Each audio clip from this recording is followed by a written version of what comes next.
The Eurostudent 8 report is now available on the HEA website. This video explainer will take you through the report, focusing on the 4 new topical modules contained within Eurostudent 8. The Eurostudent survey focuses on the social dimension of higher education, and the data collected is comparable across Europe. Students were surveyed across Irish higher education institutions in 2022, with approximately 21,000 students responding to the survey. The chapter headings are listed here, and in this video we will focus on the final 4 chapters, which represent new topical modules introduced for the Eurostudent 8 survey. These are mental health and well-being, effects of the COVID-19 pandemic, digitalisation of teaching, learning and student life, and experiences of discrimination.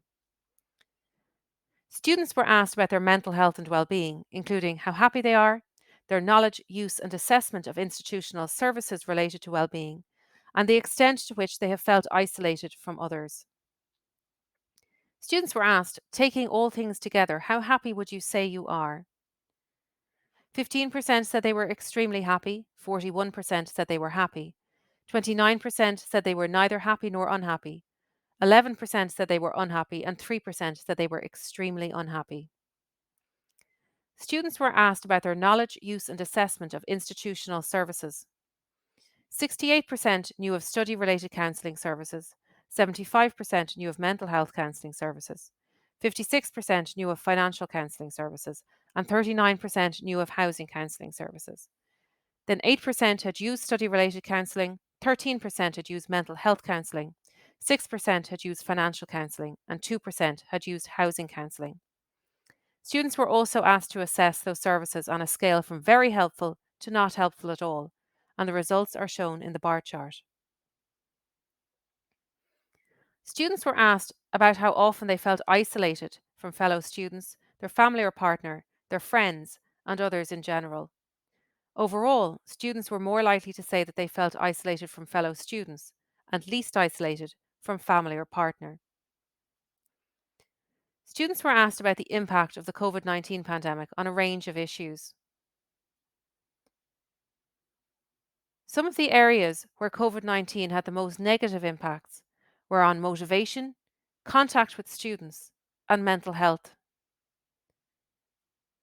Other areas where COVID-19 had a less negative impact were on terms of grades and performance, teaching quality, and labour market participation after graduation.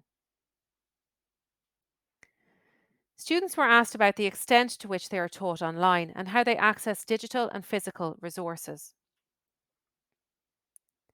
Students were asked what their current and ideal ratio of online and in-person teaching is. The results show that completely online teaching is a minority activity, and students prefer a mixture of online and in-person teaching. Students were asked about their access to physical and digital resources, including a computer, laptop or tablet, a desk, sufficient internet connection, and a quiet place to study. Students were also asked about their satisfaction with digital availability of online courses and lectures, recorded courses and lectures, online exams, and required study materials. The results show that over half of students are either satisfied or very satisfied with these materials. In the final chapter, students were asked about their experiences of discrimination. This covers whether they have been subjected to physical violence, treated as if they are less smart or capable than others, how safe they feel walking alone in the dark, and if they experience discrimination due to gender, age, or ethnicity. Students were asked, because of who you are, have you been subjected to physical violence? 0% said many times, 90% said never. Because of who you are, have you been treated as less smart or capable? 6% said many times and 70% said never. Because of who you are, have you experienced sexual harassment? 5% said many times and 77% said never. Students were asked how safe they feel walking alone in the dark in their neighbourhood. 29% said very safe and 11% said very unsafe. Students were also asked how safe they feel walking alone in the dark in their higher education institution. 37% said very safe and 6% said very unsafe. The results also vary by females and males. Finally, students were asked if they had experienced discrimination due to gender, 11% indicated yes, due to age, 9% indicated yes, ancestry or nationality, 9% indicated yes, sexuality, 6% indicated yes, and skin colour, 6% indicated yes. The Eurostudent 8 report is available on the HEA website, hea.ie.